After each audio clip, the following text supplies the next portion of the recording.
I stayed the night for shelter at a farm behind the mountain with a mother and son, 2 old believers. They did all the talking. The mother says, folks think a witch who has familiar spirits she could call up to pass a winter evening, but won't. Should be burned at the stake or something. Summoning spirits isn't button who's got the button, I would have them know. The son, he's about 40 years old. Mother can make a common table, rear and kick with 2 legs like an army mule.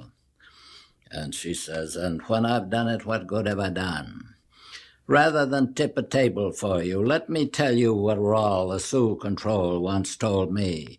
He said the dead had souls, but when I asked him how that could be, I thought the dead were souls. He broke my trance. Don't that make you suspicious that there's something the dead are keeping back? Yes, there's something the dead are keeping back. Son says, you wouldn't want to tell him what we have up attic, Mother. Bones. A skeleton. But the headboard of Mother's bed is pushed against the attic door. The door is nailed. It's harmless. Mother hears it in the night, halting perplexed behind the barrier of door and headboard. Where it wants to get is back into the cellar where it came from. We'll never let them, will we, son? We'll never. It left the cellar 40 years ago, he says, and carried itself like a pile of dishes up one flight from the cellar to the kitchen, another from the kitchen to the bedroom, another from the bedroom to the attic, right past both father and mother, and neither stopped it. Father had gone upstairs. Mother was downstairs. I was a baby. I don't know where I was. And she says, the only fault my husband found with me, I went to sleep before I went to bed, especially in winter when the bed might just as well be ice and the clothes snow. The night the Bones came up the cellar stairs, Toffel had gone to bed alone and left me, but left an open door to cool the room off so's to sort of turn me out of it. I was just coming to myself enough to wonder where the cold was coming from when I heard Toffel upstairs in the bedroom and thought I heard him downstairs in the cellar. The board we had laid down to walk dry shod on when there was water in the cellar in spring struck the hard cellar bottom.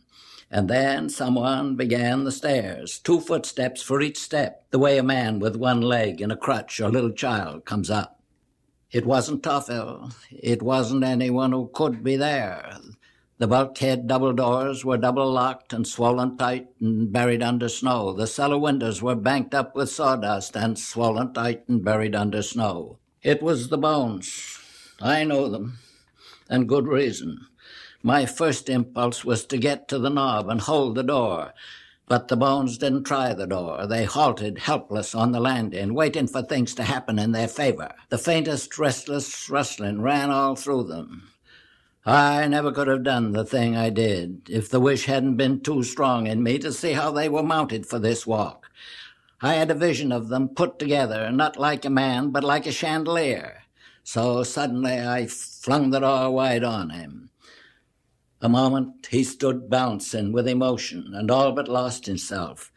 A tongue of fire flashed out and licked along his upper teeth. Smoke rolled inside the sockets of his eyes. Then he came at me with one hand outstretched the way he did in life once. But this time I struck the hand off brittle on the floor and fell back from him on the floor myself. The finger pieces slid in all directions. Why did I see one of those pieces lately? Hand me my button box. It must be there. I sat up on the floor and shouted, Toffel, it's coming up to you. It had its choice of the door to the cellar or the hall. It took the hall door for the novelty. And set off briskly for so slow a thing, still going every which way in the joints, though, so that it looked like lightning or a scribble from the slap I'd just now given its hand. I listened till it almost climbed the stairs from the hall to the only finished bedroom before I got up to do anything, then ran and shouted, Shut the bedroom door, Toffel, for my sake. Company, he said. Don't make me get up, I'm too warm in bed. So lying forward weakly on the handrail, I pushed myself upstairs, and in the light, the kitchen had been dark. I had to own I could see nothing.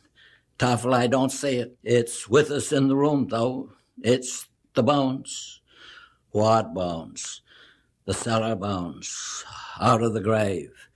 That made him throw his bare legs out of bed and sit up by me and take hold of me. I wanted to put out the light and see if I could see it, or else mow the room with our arms at the level of our knees and bring the chalk pile down. I'll tell you what, it's looking for another door to try. The uncommonly deep snow has made him think of his old song, the wild colonial boy he always used to sing along the tote road. He's after an open door to get outdoors. Let's trap him with an open door up attic. Toffel agreed to that. And sure enough, almost the moment he was given an opening, the steps began to climb the attic stairs. I heard them. Toffel didn't seem to hear them. Quick, I slammed to the door and held the knob. Toffel, get nails. I made him nail the door shut and push the headboard of the bed against it. Then we asked, was there anything up attic that we'd ever want again? The attic was less to us than the cellar. If the bones liked the attic, let them have it. Let them stay in the attic. When they sometimes come down the stairs at night and stand perplexed behind the door and headboard of the bed, brushing their chalky skull with chalky fingers and sounds like the dry rattling of a shutter, that's what I sit up in the dark to say. To no one any more since Toffel died. Let them stay in the attic since they went there. I promised Toffel to be cruel to them, for helping them be cruel once to him. And the son says, we think they have a grave down in the cellar. And she says, we know they have a grave down in the cellar. And he says, we never could find out whose bones they were. And she says, yes, we could too, son, tell the truth for once. They were a man's his father killed for me. I mean a man he killed instead of me. The least I could do was help dig their grave. We were about it one night in the cellar. Son knows the story, but 'twas not for him to tell the truth, suppose the time had come. Son looks surprised to see me end a lie we kept up all these years between ourselves so as to have it ready for outsiders. But tonight I don't care enough to lie. I don't remember why I ever cared. Toffel, if he were here, I don't believe could tell you why he ever cared himself.